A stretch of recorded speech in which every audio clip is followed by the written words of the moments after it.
매주 목요일은 제11대 경기도의회 의원들과 함께 골목길 민생 현안과 대안을 짚어보는 시간입니다. 민생의회. 오늘은 경기도의회 남종석 의원님 모셨는데요. 안녕하세요. 네, 안녕하세요. 반갑습니다. 네, 의원님 오늘의 기후 청취자분들께 의원님 소개를 좀 해주신다면요.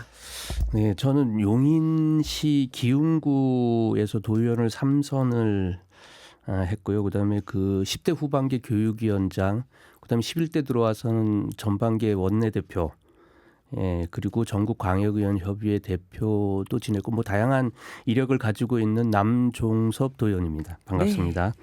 3선까지 하셨으니까 도의회에서 활동하신 지난 역사가 저희한테 해주실 얘기가 많겠다 싶은데요. 역시 그 지역 주민들에게 역시 지지를 받다 보니까 3선까지 하셨던 거잖아요. 네. 그 11대 경기도의회 민주당 원내대표 하셨다 그랬는데 원내대표 하시면서 저희 원내대표분은 아마도 민주당에서는 처음 모시는 것 같은데 제 기억이 정확하다면 아, 그래요? 가장 기억에 남는 일이 뭐가 있었을까요? 저도 제 인생에 이제 더불어민주당 경기도의회에서 원내대표 하면서 네. 그러니까 겪은 일이 가장 크게 다가오는 게 굉장히 많습니다. 사실 그 뭐 초유의 사태인데요. 78대 78을 맞아요. 예. 78대 78. 이거는 정말 있을 수 없는 일이라고 저희도 반복해서 계속 생각을 하는데 진짜. 근데 그렇게 됐어요. 그러게요. 그때 네. 국민의힘 78, 네. 더불어민주당 78. 그래서 네. 딱 동률이 된 거죠. 156명의 저희 경기도의회가 굉장히 큰 도의회에서 사실은 동수가 된다라는 거는 너무나 어렵습니다. 처음 있는 일 아닌가요? 처음이죠. 그렇죠. 예. 그리고 이게 국회에서 만약에 300명 중에 150명이 여야 동수로 구성이 됐다라고 생각을 하면 지금도 국회에서는 굉장히 말이 많고 서로 여야 간에 갈등이 이견이 심한데, 많은데 딱 그 격이에요. 그러니까 우리가 78대 78 딱 되는 순간 제가 원내대표를 맡고 이제 협상을 해야 되잖아요. 원구성도 해야 되고 이거 뭐 도저히 뭐 하기가 힘든 거예요. 근데 첫 판에 이제 붙은 게 원구성도 해야 되고 그다음에 의장 선거가 가장 큰 이슈이기 때문에 의장 선거를 해야 됩니다. 근데 이 부담이 원내대표한테 전부 다 돌아오게 지금 돼 있어요. 근데 78대 78에서 다행히 우리 그 더불어민주당 염종현 대표가 83대 71로 큰 표 차이로 당선이 됐어요. 국민의힘 도의원분들이 몇 분 지지를 해주신 거네요. 이게 뭐 굉장히 많이 이제 우리 쪽에 지지를 해주신 거죠, 사실은. 그러네요. 근데 그 이유는 여러 가지가 있고요. 물론 뭐 그 자랑하면 이제 원내대표의 능력도 좀 포함이 됐다라고 생각하고요. 자랑하셔도 됩니다. 네. 그런데 사실은 그 이 신뢰에 대한 협상에 대한 신뢰에 대한 문제가 있다라고 생각을 하는데요. 사실 원래 의장 선거 때 우리 회의 규칙에 보면은 원래는 이제 회의 규칙에 따른 시도의회는 그러니까 선수 그다음에 연장자 이렇게 돼 있거든요. 그렇게 다선 의원이 먼저 같은 5선이면은 연장자가 먼저. 동률일 경우에는 연장자가 먼저 한다. 근데 그때 당시에 염종현 우리 그 의장 대신 전반기 의장님은 4선이었었고 그다음에 저 상대방 그 의원님은 3선이었어요. 그리고 근데 나이는 연장자세요. 또 국민의힘 후보자가. 그러다 보니까 이게 회의 규칙에 그게 내용이 그러니까 우리는 동률일 경우에 연장자 순으로 의장이 되는 걸로 이렇게 돼 있어가지고 그럼 78대 78 산술적으로는 동률이 나오면은 국민의힘에서 이제 의장이 돼야 되잖아요. 거죠. 근데 이거를 고칠 기회가 한 번 있었어요. 그러니까 우리가 그 11대 전에 10대 이제 후반기에는 저희가 뭐 95% 이상을 더불어민주당이 의석을 차지하기 때문에 마지막 6월 정례회 때 이걸 바꾸면 되는 거거든요. 회의 규칙을요. 그러니까 선수 다선 그다음에 연장자 순으로. 근데 그거를 제가 당에서 바꾸라 그랬는데도 제가 거부하고 이건 아니다. 이거 이해를 하겠느냐. 기울어진 운동장에서 하면. 막판에 그것도 고치겠다고 하면. 그래서 못 고치게 하고 안 고쳐서 저희가 이긴 거예요. 결국은 이제 신뢰 싸움이라고 이제 시작이 되고 그거는 이제 하나의 이제 에피소드이기도 하고요. 이건 놀라운 정치력이신데요. 그래서 하여간 뭐 숱하게 많은 일이 있어요. 저희가 이제 대표 생활을 하면서 그때 후쿠시마 오염수 문제 많고 그다음에 일본에서 계속 독도 침탈 야욕을 버리지 못하잖아요. 네, 네. 그래서 아마 지방의회 전체가 다 가는 그러니까 더불어민주당 우리 76명이 뭐 물론 거기서 몇 분이 빠지셨지만은 저희가 최초로 아마 그 인원들이 전부 독도를 방문하게 된 게 좀 기억이 남고요. 그것도 원내대표 계실 때 네네. 추진한 일이고요. 그다음에 해야 될 일이 이제 의회적으로 보게 되면은 이제 굉장히 많은 일들이 지방자치법 개정 문제도 있고 그다음에 의회법 개정 그런 문제도 있고 그다음에 저희가 이제 그 의회 지방 의원들이 잘 그 어떤 지방 의원들이 일을 하려면 네. 보좌관 문제가 좀 그 집중적으로 거론됐던 시기예요. 근데 결국 뭐 저희한테 2인 1 그 정책 지원관이 배정이 됐지만 사실은 지금 보면은 그게 이제 좀 그 1인 1 정책 지원관이 가장 적절한 거거든요. 네. 근데 두 명에 한 명의 정책 지원관이 배정되다 보니까 많은 일들이 일어나고 근데 제가 어쨌든 그 원내대표를 할 때 네. 뭐 상설 후원의 제도가 진행이 됐고 그것도 뭐 법령이 개정이 돼가지고 됐고 네. 지방자치법이 개정이 돼서 교섭단체 지휘권도 확보가 됐고 네. 그다음 실질적으로 의정비 문제에 있어서도 조금 이제 좀 현실화된 하고. 부분도 있었고 그래서 뭐 제가 대표할 때 많은 일이 이루어졌다라고 보고요. 또한 우리가 가장 그 하고 싶었던 거는 142명에서 11대 들어와가지고 156명이 돼가지고 엄청나게 커진 의회를 어떻게 구성을 하냐. 네, 네. 그러니까 어떻게 정말 주민들을 위해서 더 많은 도민들을 위해서 더 많은 일을 할까라는 걸 굉장히 많이 연구를 했어요. 그렇게 되면 상임위를 하나 늘려야 되겠다. 그러니까 인원이 많이 늘어났잖아요. 네. 저희는 실제로 한 상임위에 14명, 16명 이렇게 굉장히 많은 숫자가 한 상임위로 돼 있기 때문에 굉장히 아주 불필요한 부분들이 굉장히 많거든요. 그래서 상임위 하나 증설하는 거하고 예결위 분리하는 문제, 네. 예결위를 뭐 도청하고 교육청을 분리하는 문제. 그다음에 뭐 그 사무처의 직급이 지금 2급에서 갑자기 4급으로 가는데 그 행정적 체계인 상급 필요성 문제 이런 것들이 거의 해결됐다라고 이렇게 자부를 하고 있습니다. 네. 도의회를 좀 더 체계적으로 만드신 거네요. 일하기 좋게 의원님이나 사무처 직원분들이나 네. 다들. 지금도 끊임없이 이제 그거에 대한 노력들은 계속 해야죠. 또. 예. 예. 경기도가 계속 규모가 커지잖아요. 네. 유입 인구가 많아지고 그러면 맞죠. 인구 비례로 도의원을 뽑다 보면 도의회도 자꾸 커질 수 있는 건데 또 늘어납니다. 예, 네, 예. 네. 이건 굉장히 그 앞으로 일하는 다른 원내대표들도 이때 어떻게 하셨는지를 잘 들여다볼 것 같아요. 78대, 78일 때 근데 사실 지나고 어떻게 나니까 협상을 만들었는가. 네, 근데 신뢰의 원칙을 좀 지켜야 된다라고 생각을 합니다. 네, 네. 예, 거짓말을 시키면 안 되고. 그리고 막판에 우리한테 뭐 이쪽에 유리하도록 막 바꾸고 네, 이러면은 신뢰가 거기서 깨지는 거니까. 네. 저는 뭐 그걸로 이겼다라고 봅니다. 예, 아주 흥미로운 얘기였습니다. 저희 도의회가 이런 일이 있었는지 몰랐네요. 그 또 의원님이 하신 일 중에서 굉장히 저희가 흥미롭게 봤던 게 2019년에 경기도 해양 쓰레기 수거와 처리 지원 조례 네.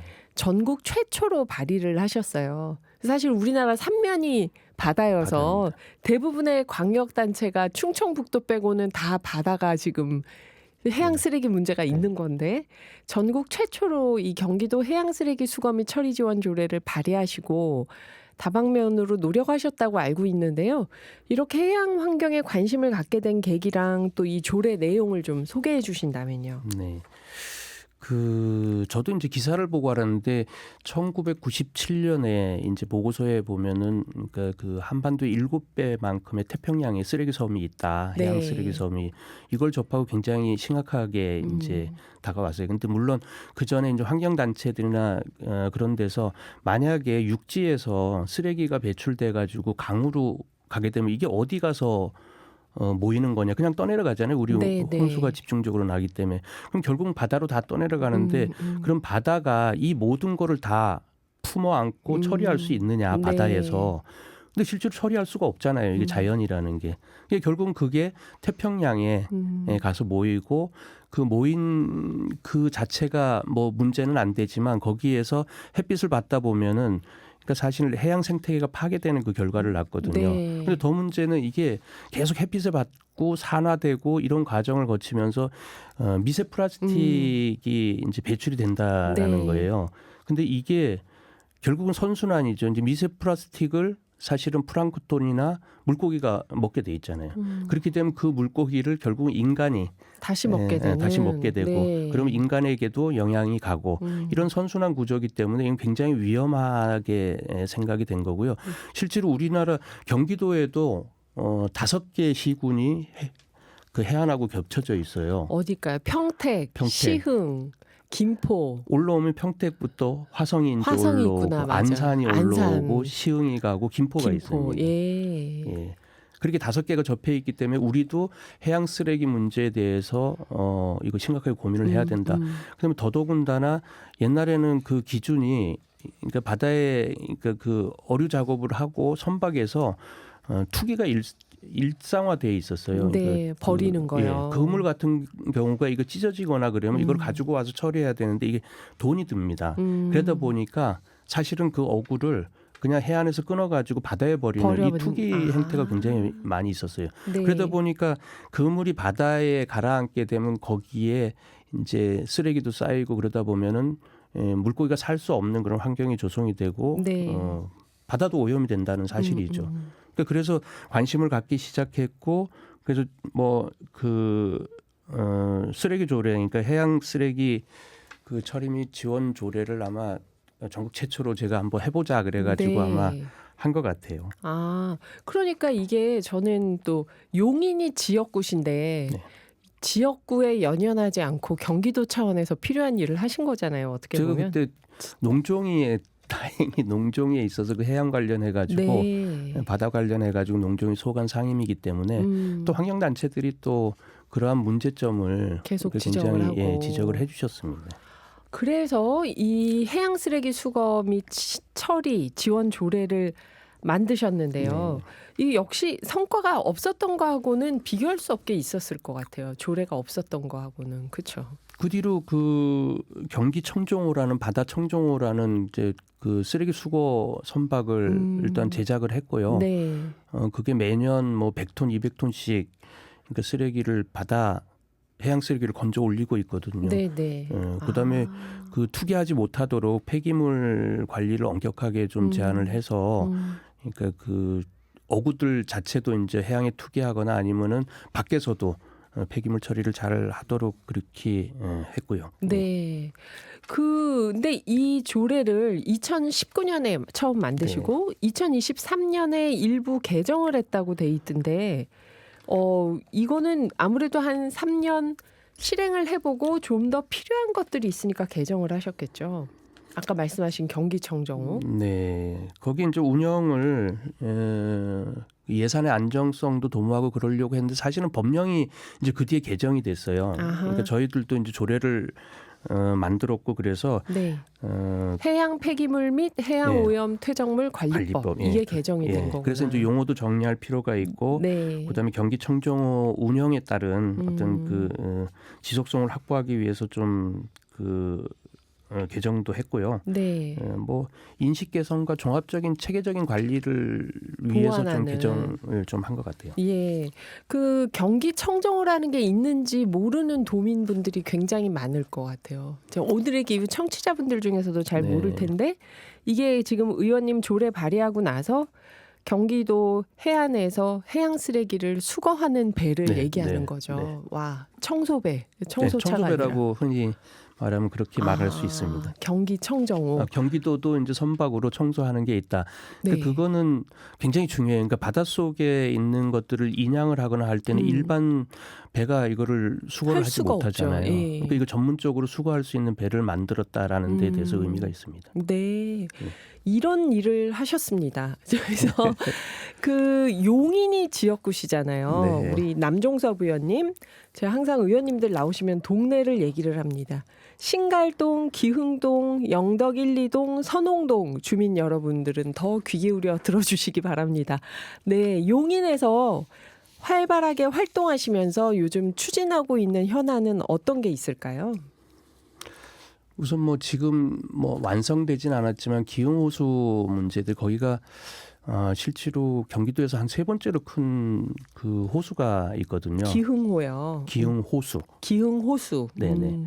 그렇게 보면은 수원 이게 굉장히 크기 때문에 수원, 화성, 용인 거의 한 300만 명이 이용할 수 있는 호수가 있어요. 근데 네. 이 호수가 그 농어촌 공사에서 관리하다 보니까 그러니까 수질 문제나 이런 문제에 대해서 굉장히 도외시하는 하고 있거든요. 네. 근데 사실 농어촌 공사에서는 농업용수로 저수지 물을 쓰기 때문에 관리권이 거기는 없어요. 수질 관리권이. 네. 그래서 아마 6등급 정도로 수질이 돼 있었는데 마침 경기도가 이제 중점관리 저수지로 지정을 하면서 4등급까지 수질을 좀 올려야 된다. 그래서 강제적으로 농어촌공사에서 4등급까지 수질을 개선하신 좀, 거. 개선하도록 그렇게 이제 법령도 만들고 많이 노력을 했죠. 그래서 많이 깨끗해졌어요. 맨날 녹조가 끼고 냄새 나던 그 호수가 네. 지금은 공원화도 돼 있고 이제 둘레길도 다 조성이 됐고 네. 물론 경기도에 뭐 제가 굉장히 많은 돈을 투자를 한 거죠 거기서. 그다음에 그 둘레길에다가 벚꽃나무하고 뭐 이팝나무 등등 해가지고 가로수길도 좀 심어놓고 네. 지금은 거의 완성이 돼서요 한 바퀴 이렇게 돌면 한 11km 되는데 한 2시간 정도 걸립니다. 그래서 무장애 코스로도 이제 뭐 장애인분들도 같이 네. 휠체어가 도로 다닐 수도 있고. 그래서 그런 거를 만든 게 좀 기억이 나고 앞으로도 좀 지속적으로 관리해야 되는 그 부분이 있고요. 그다음에 뭐 제가 지금 중요한 거는 2026년 9월 그러니까 내년 9월에 가칭 기흥 1중 학교를 개교하게 돼 있어요. 기흥 1중학교 가칭이고요. 네, 아직. 네, 네. 예. 근데 이게 중요한 게 뭐냐면 이제 학교가 필요한 곳에는 져야 되는데 요새 저출생이다 보니까 네. 사실 학교 짓기가 쉽지가 않습니다. 근데 인구는 계속 유입이 되고 학교를 져야 되는 곳에 져야 되는데 여기가 중요한 거는 뭐냐면 군부대 부지에다 학교를 짓는다는 거예요. 네. 그러니까 거기 그 우리 지역구 내에 하갈동이 있는데 거기에 군부대 부지가 한 20년 넘게 방치된 채로 그냥 그 있었는데 그 속에다가 학교를 짓는다. 이거는 뭐냐면 사실 군부대 그러면 이제 전쟁도 생각이 나고 무기도 네. 생각이 나고 좀 어떤 그런 게 생각이 나잖아요. 근데 학교가 들어서는 거는 어떻게 보면 미래, 평화 이런 게 생각이 나잖아요. 네. 이거 획기적으로 변하는 건데 제가 아마 알기로는 전국에서 군부대 부지가 학교로 변형된 곳은 뭐 저도 문외한이지만 처음 들어봅니다. 저도 예, 들어본 예, 적이 예. 없는 것 같아요. 그만큼 중요하고 그다음 거기가 이제 왜 학교를 세워야 되냐면 그 지역이 영독 2동인데 영독 2동에서는 사실 중학교를 가기 위해서는 한 40분 뭐 보통 차 타고 가면 2, 30분을 가야 되고 네. 걸어가려면 뭐 한 1시간 반에서 2시간을 걸어야 됩니다. 중학교를. 예, 중학교를. 그러니까 중학교 갈 수 있는 요소가 안 돼요. 그러니까 그래서 거기는 학교를 세워야 되는데 그럼 학교 설립 수요가 나와야 세우기 때문에 그 네. 작업을 한 10년 전부터 굉장히 한 것 같아요. 그래서 지금 내년 9월에 일단 개교하기로 그렇게 얘기를 했고요. 기흥 1중학교. 예, 네. 예, 그거는 이제 조만간 이제 지금 이제 그 착공을 하게 돼 있고 5월 1일 날 착공을 하게 되면 내년 9월에 학생들이 되고요. 들어갈 수 있습니다. 개교를. 아하. 그다음에 제가 이제 말씀드리고 싶은 거는 아마 전국 최초는 아니지만 경기도 학생 통합 지원 조례를 경기도에서 제가 조례요? 이제 제정을 했거든요. 아하. 그 조례가 중요한 게 그러니까 지금까지 우리가 학교를 가게 되면 학교 내에서는 보호받을 수가 있어요. 그렇죠. 아이들이. 예. 근데 등교를 할 때 집에서 등교를 하게 되면 학교까지는 거리가 멀잖아요. 네. 그러니까 가까울 수도 있지만 근데 거기서는 보호를 받지를 못하는 구조로 돼 있어요. 안전사고도 있을 수 있고. 예. 예. 그러니까 외국처럼 통학버스 아니면은 뭐 통학버스, 스쿨버스 네. 이런 거를 구체적으로 우리가 실행하지 못하는 그런 그 교육적 그 저기가 있기 때문에 근데 요 통학 지원 조례를 함으로 인해 가지고 사실은 이제 차가 난 거는 초등학교 1학년, 2학년이 걸어가야 되는데 횡단보도를 4개나 5개 우리 지금 위험하잖아요. 맞아요. 근데 그 아이들이 어린아이들이 그거를 걸어서 학교를 가야 되는데 와 이거는 정말 너무 심각한 거예요. 네네네. 그래서 이런 거는 그러니까 좀 우리가 좀 아이들 안전하게 그러니까 학교까지 갈 수 있도록 해줘야 된다. 그래서 아마 이 조례가 돼서 지금은 뭐 우리 경기도에서는 아주 활발하게 네. 예산도 많이 세워지고 있어요. 경기도 학생 통학 지원 조례. 네. 아이들 학교 등하교 할 때 이 통학 차량, 순환버스나 이런 통학 차량을 지원해 주는 게 경기도에서 지금 활발하게 지원이 되고 있다. 이것도 남종섭 의원님이 네. 이제 추진을 하신 거고요. 대표 발의하셨던 네. 거고요. 네. 제정을 한 거죠. 그건. 제정을 했네요, 진짜. 그러니까 기흥호수 생태공원 거기 걸어 다니시면서 벚꽃이나 이팝나무가 아름다울 때 남종석 의원님을 생각해 주세요. 이렇게 얘기를 네, 해야 될까요? 맞습니다. 기흥1 중학교. 지금 저희 프로그램에 나오는 의원님들이 그 얘기 많이 하세요. 그 신도시 생기는 곳일수록 학교 부지가 없다. 이런 어려움 네. 많이 얘기하시는데 군부지를 20년 동안 사용하지 않았다고 하지만 어쨌든 군부지로 네, 정해져 있던 돼 있는 거를 거죠. 국방부 부지. 학교로 바꿨다는 거는 어떤 이제 평화적인 상징도 있다. 대결의 용도의 땅을 교육으로 바꿨다 하는 이 말씀 듣다 보니까 정말 재밌는데요. 그리고 의원님이 또 기흥구에서 주민들을 많이 만나실 거 아니에요. 네, 많이 만납니다. 그러면은 이제 삼선이니까 아는 주민들도 많을 테고 그분들이 의원님 보면 어떤 얘기를 제일 많이 하실까요? 민원이 많겠죠, 아무래도. 민원이 많습니다. 예, 어떤 민원을 많이들 얘기하실까요? 이제 어르신들 만나면 이제 맨발길을 해줘라 이제 이런 거 많잖아요. 요새 어싱, 황토길. 발로 예. 걸어 다닐 수 있는 예, 네. 건강한 삶이 요새 이제 주요 삶의 포인트니까 네, 황토길. 조금 나이 드신 분들은 우리 지역에 황토길을 좀 많이 해줬으면 좋겠다. 그 실제로 많이 했어요. 네. 지금 이제 들어오는 데마다 우리 뭐 여기저기. 여기저기 뭐 예산을 받아다가 꽤 많이 했고 네. 굉장히 좋아하십니다. 그다음에 이제 보통 이제 젊은 분들 보면 이제 교통 문제, 그다음에 맞아요. 학교 문제, 그다음에 문화적인 문제, 이제 이런 문제들을 많이 얘기하세요. 그런 문제들을. 그러니까 거의 뭐 다른 지역도 마찬가지로 일단 그 지역 의원이 되면 이제 뭐 교통 문제, 학교 문제, 뭐 그다음에 문화적 문화 인프라 네. 문제, 그다음에 이제 체육 문제가 요새 이제 가장 많이 돼요. 아. 건강이 위주로 되다 보니까 나이 네. 많으신 분들은 환토끼를 얘기를 하지만 대개 이제 젊은 분들 위주로는 체육 인프라가 구성이 많이 안 돼 있어요. 땅값이 너무 비싸니까 그렇죠. 체육관을 질 수도 없고 네. 특히 뭐 배드민턴, 테니스 뭐 이런 부분에 있어서는 구장이 굉장히 시설이 문제가 되거든요. 네. 근데 그거를 해결하는데 전력을 다하고 있어요, 사실은. 지금요. 건강한 삶을 위해서. 네, 지역 주민들의 건강한 삶을 위해서 체육 인프라, 문화 인프라 여러 가지 결국 민원을 직접 듣고 해결하시는 거에 지금 가장 정성을 쏟고 계시네요. 네. 오늘 용인 남종섭 의원님과 시간 갖고 있는데요. 경기도 제11대 의회 의원들과 골목길 민생 현안과 대안을 짚어보는 시간이죠. 목요일 민생의회. 4부에서 계속 이야기 이어가 보겠습니다. 매주 목요일은 제11대 경기도의회 의원들과 함께 골목길 민생 현안과 대안을 짚어보는 시간이죠.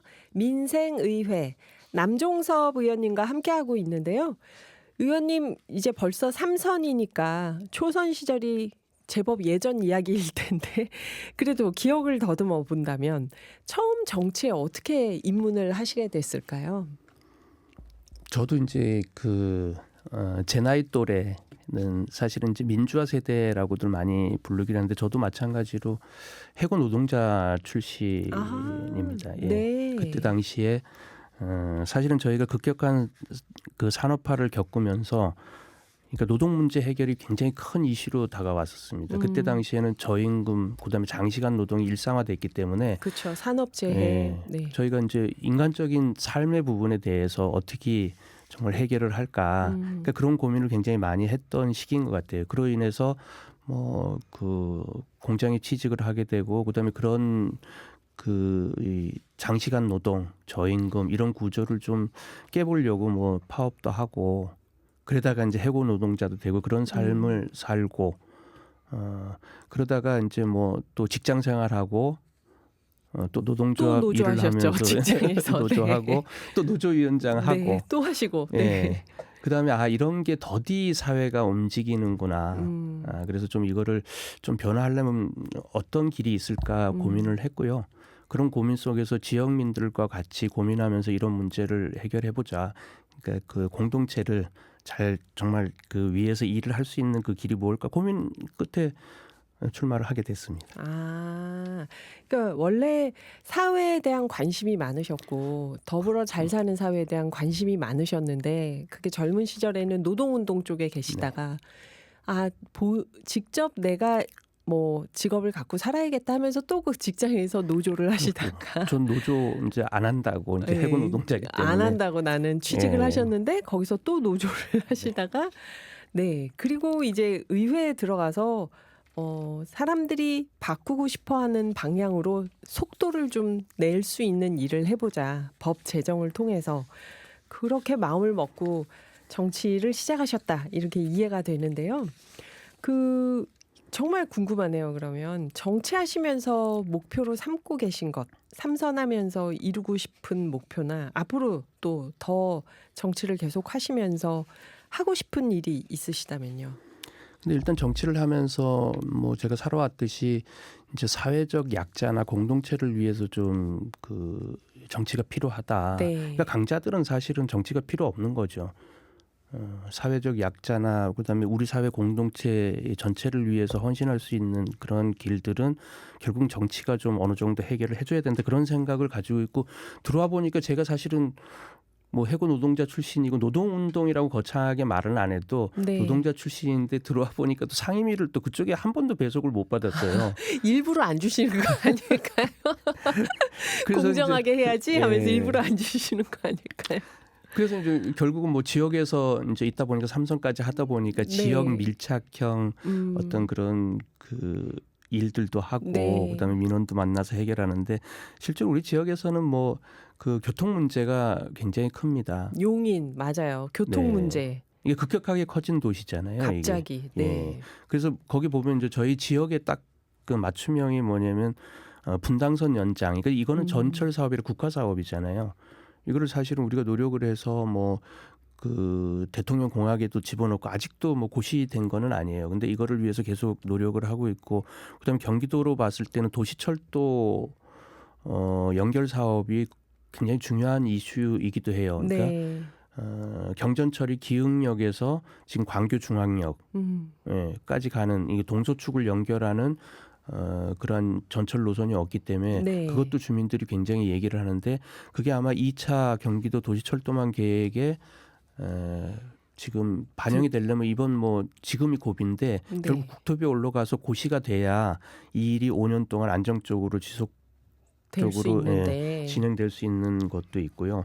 그다음에 아까 말씀드렸듯이 이제 제가 해야 될 일은 이제 기흥 호수 둘레길을 좀 완성을 해야 된다. 근데 거기에 숨은 복병이 있는 게 네. 환경하고도 물론 기후하고도 문제가 되지만 그 기흥 호수를 맑게 보존해서 주민들한테 돌려줘야 되잖아요. 네. 근데 이게 사적으로 그러니까 기흥 호수가 사유재산인가요? 아닙니다. 네. 예, 그거는 사적으로. 농어촌 공사. 아하, 네. 그런데 거기에 들어와 있는 수상 골프 연습장이 있어요. 그거 못 보셨죠? 전국에 3군데가 있는데 그 중에 하나가 그게 기흥에 용인이 있는. 2개를 가지고 있는데 그 중에 하나가 그게 웃긴 거예요. 그러니까 네. 호수 위에다가 치는 사람들은 골프 연습을 하면 거기로 떨어지니까 굉장히 쾌감을 느낄지 모르지만 네네. 그 환경 문제에 대해서는 굉장히 심각한 문제를 일으키고요. 그다음에 이거를 모두가 다 그러니까 공유를 해야 될 우리의 자산 가치를 일부 그러니까 사적으로 이용하는 거나 마찬가지거든요. 돈을 벌 목적으로 와서 네. 그거를 골프 연습장을 수상 하고 골프장으로 그래서 운영을 하고 요거를 있는. 저희가 운동을 해서 이거는 시민에게 돌려줘야 된다. 그래서 그 부분을 저희가 계속 문제 제기하고 싸워가지고 아마 이제 끝냈어요. 그러니까 농어촌 공사에서 네. 계약을. 네. 그런데 거기서 이제 뭐 그 행정심판 소송을 했고 행정심판에서 기각이 됐어요. 네. 그래서 너희는 당연히 이거 다시 돌려줘야 된다. 그런데 이제 행정소송을 해가지고 또 이게 몇 년 갈지 모르는데 제가 볼 때는 이 자리에서 말씀드릴 수 있는 거는 빨리 시민에게 돌려줘야 된다. 네, 이거는 네. 이건 국가적 자원이고 시민들을 위한 자원이기 때문에 빨리 소송을 포기하고 시민들에게 돌려줘야 거기가 둘레길이 완성된다. 뭐 이런 문제가 지금 있고요. 네. 그다음에 또 하나 말씀드리고 싶은 거는 제가 예술고등학교를 좀 추진하다가 용이네요. 네. 근데 그 예고가 지금 경기도에는 아마 4곳이 있어요. 고양 예고 있는 거 알아요. 네. 고양 안양 예고 들어보셨죠? 안양 예고 맞아요. 네. 경기 그다음 예고가 예고 있나요? 있고. 세 개나 맞췄어요. 예. 또 하나가 그래서 뭘까요? 또 하나가 개원 예고. 개원 예고도 경기도에 있다. 맞아. 네네. 아, 그렇게 네 개가 있는데 요거는 다 중부권하고 북부에 있어요. 네. 근데 남부권이라고 칭하면 그러니까 수원시가 한 지금 130만 정도 육박을 하죠. 그럼 용인이 110만, 벌써 240만, 그다음에 화성이 100만, 340만. 다 그다음에 모여 있잖아요, 지금 여기에. 평택, 그러네요. 오산, 지금 이천, 여주까지 이거 네, 남부권이거든요. 예. 그러니까 여기에 한 500만 명, 600만 명 정도의 인구가 있는데 예술고등학교가 예술고등학교 없다. 근데 수요는 사람들이 굉장히 원하는 것 같아요. 네, 네. 근데 이거를 제가 용역까지 추진했는데 교육청에서는 설립 수요가 없다 이렇게 판명을 계속하고 있거든요. 근데 저는 아직도 안 늦었다. 이거는 좀 전통적 예고를 설립을 하게 되면은 거기에 이제 옛날에는 뭐 발레, 고전, 그렇죠. 클래식 음악. 예. 그러니까 이런 것만 생각을 하니까 지금 안 된다라고 자꾸 그러거든요. 근데 지금은 굉장히 다양한 장르의 그 예술 분야가 있는 거예요. 네. 이거 좋아하는 거, 네. 그다음에 앞으로 비전이 있는 거. 네. 그렇죠. 예, 뭐 만화나 이런 실용음악이나 이런 쪽으로 네, 네. 그런 쪽에 만들면 충분히 승산이 있거든요. 그래서 그거를 꼭 유치해보고 싶은 게 이제 제 개인적인 좀 네. 그 소망이에요. 예. 그러네요. 이 선생님이랑 의원님께서 교육에 관심이 많으시니까 예고가 지역별로 분포가 그렇게 돼 있다는 생각은 미처 못했는데요. 다들 예고 뭐 여기저기 있지 않아? 이렇게 생각했는데 말씀 듣고 보니까 진짜 학생들이 만약에 수원이나 화성 사는 학생들이 그 개원 예고나 안양 예고를 간다면 그렇죠. 서쪽으로 한참 가야 되는 거잖아요. 힘듭니다, 이게. 그렇군요. 그리고 제가 이제 뭐 이 자리에 나왔으니까 말씀드리면 제가 전국 광역의원 협의회 대표를 하셨다고 들었습니다. 했습니다. 네. 그러니까 더불어민주당이죠. 네. 근데 더불어민주당 안에 광역의원 네. 의원들 예, 협의회 회장을 하시고 예, 회장을 이제 경기도가 당연히 제일 크기 때문에 네. 그렇게 해서 뽑아주신지는 모르지만 하여간 제가 선출이 돼서 활동을 했는데 이거는 이제 중요한 게 지방의회의 중요성에 대해서 이제 제가 지역 일도 열심히 하지만 네. 저희는 이 의회도 굉장히 중요하잖아요. 그래서 지방자치, 지방분권을 그러니까 확산을 해야 그러니까 민주주의가 제대로 선다 이런 신념이 있기 때문에 광역의원 협의회 회장을 맡으면서 지방의원 대회도 아마 제가 최초로 아마 열어서 기초의원들이 있거든요. 네. 그럼 저희가 광역의원이 있고 같이 해가지고 지방의원 대회도 한번 열었고 그다음에 이제 저희한테 가장 크게 남은 거는 1인 1 정책 지원관, 1인 1 보좌관을 좀 실현하는 된다. 거예요. 예, 그거 문제하고 그다음에 지방의회법 제정이 가장 시급하게 지금 저희한테 대두됩니다. 네. 뭐 국회의원은 국회법에 따라서 하면 다 되는데. 운영하고 뭐 조직 구성이나 뭐 여러 가지 예산권이나 네. 이런 것들이 이제 다 있는데 우리 지방의회는 그런 게 없어요. 인사권은 독립이 됐는데 네. 조직권이나 예산권이나 뭐 이게 없기 때문에 감사권이나 예, 그러면은 그때그때 합의에 따라서 조직을 바꾸면서 진행을 하는 건가요? 우리가 마음대로 바꿀 수는 없죠. 그러니까 인력을 늘릴 수도 없고 이건 다 정해져 있는 거고. 그러니까 지방의회법이 개정됨으로 인해 가지고 저희는 집정민주 주의의 산실인 지방의회가 좀 더 발전될 수 있도록 해야 된다. 요게 이제 저의 이제 해야 될 일이고 꿈이기도 하죠. 네. 그리고 의원님께서 그 전세 사기 피해자들을 위해서 또 큰 역할을 하셨다는 소문을 들었는데요. 어떤 의정 활동을 어떻게 하셨길래? 근데 전세 사기 피해는 사실은 제가 대표할 때는 뭐 전세 사기 피해가 그때 한참 막 본물처럼 일어날 때 그 시기였었는데 네. 이건 이제 중앙 정부에도 전세 사기 특별법이 제정이 돼서 네. 근데 실제로 우리가 원하는 만큼 구제되거나 그렇지는 못합니다. 이게 액수가 아주 되게 촘촘하게 적었죠. 예. 촘촘하게 구성이 돼 있기 때문에 근데 저희 지역에서도 이런 신탁 사기죠. 그러니까 신탁 사기하고 전세 사기가 같이 맞물려 있는 데가 있었어요. 지역에서. 네. 근데 제 직접 지역구는 아닌데 옆 네. 지역구인데 그러니까 의원님 직접 지역구 아니어도 일하시고 용인이 아닌데도 또 일하시고. 네.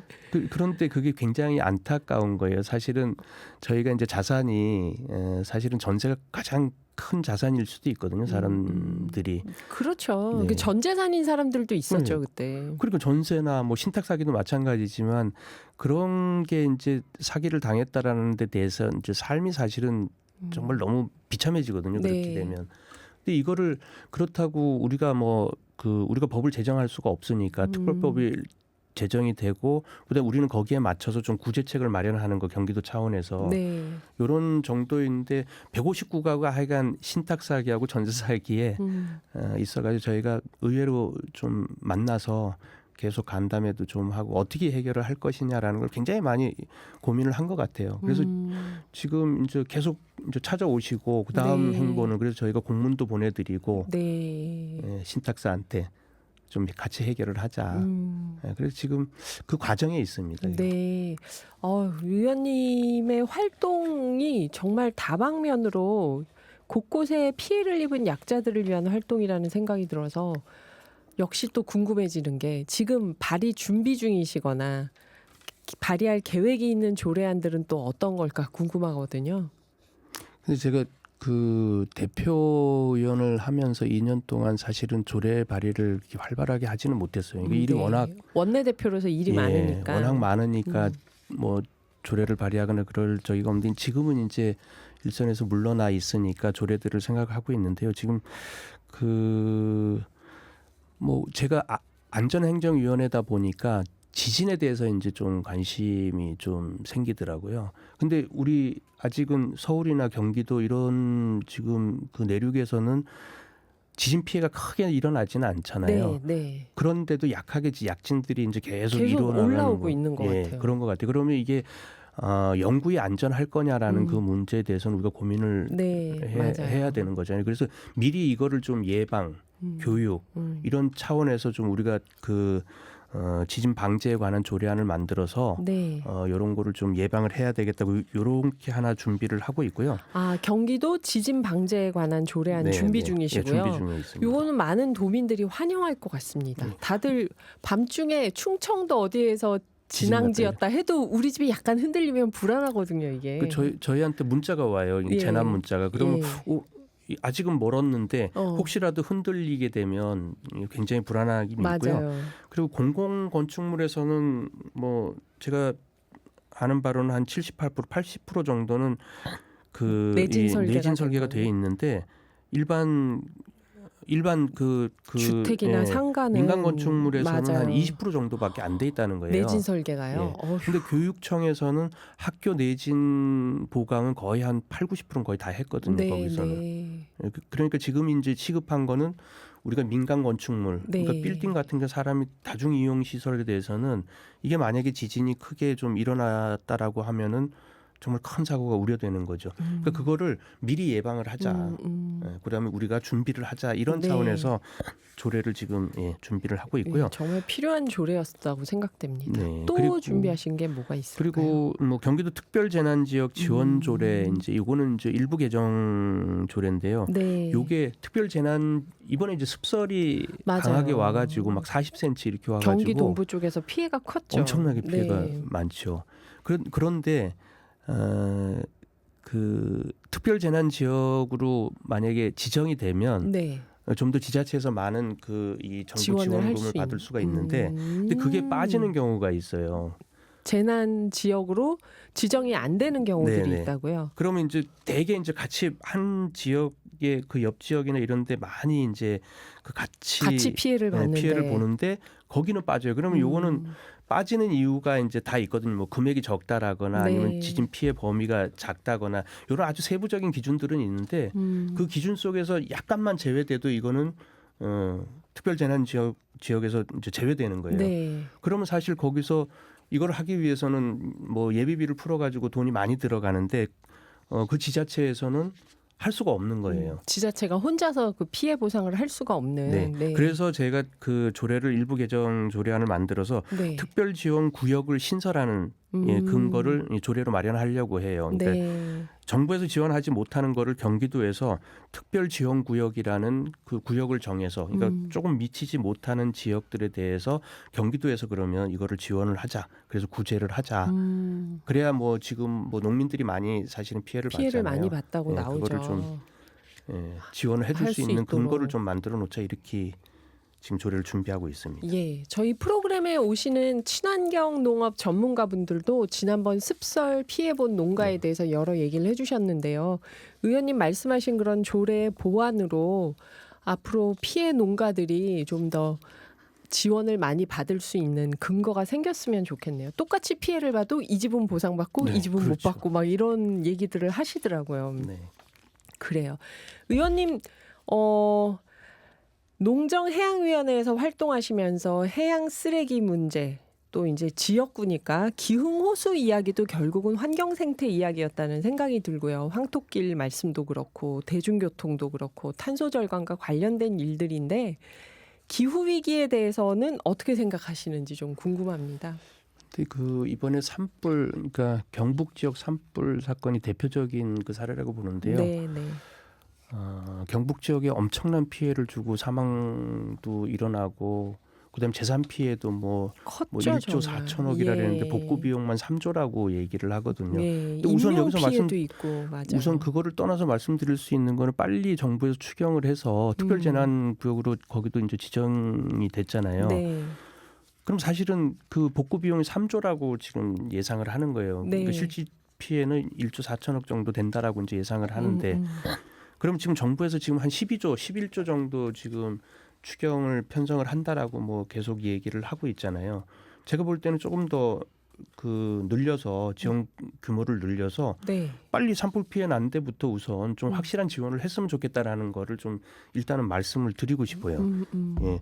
그렇게 하고 그 이상 기후가 그러면 왜 산불이 발생되고 왜 꺼지지 않냐라는 얘기들은 저희가 이제 이상 기후에서 좀 그 찾아볼 수 있다 이렇게 얘기를 하고요. 네. 건조한 날씨, 그다음에 돌풍이 정말 세게 정말 불어가지고 큰 강풍이 왔죠. 네. 그러니까 그거를 끄지를 못하고 앞으로 네. 기후 위기는 우리 삶 속에서 정말 심각하게 다가오는 그런 문제가 될 그쵸. 것 같아요. 점점 더 건조해질 텐데. 예. 네. 그래서 그거에 따라서 우리가 지금 다양한 어떤 그 노력들을 좀 하고 있잖아요. 네.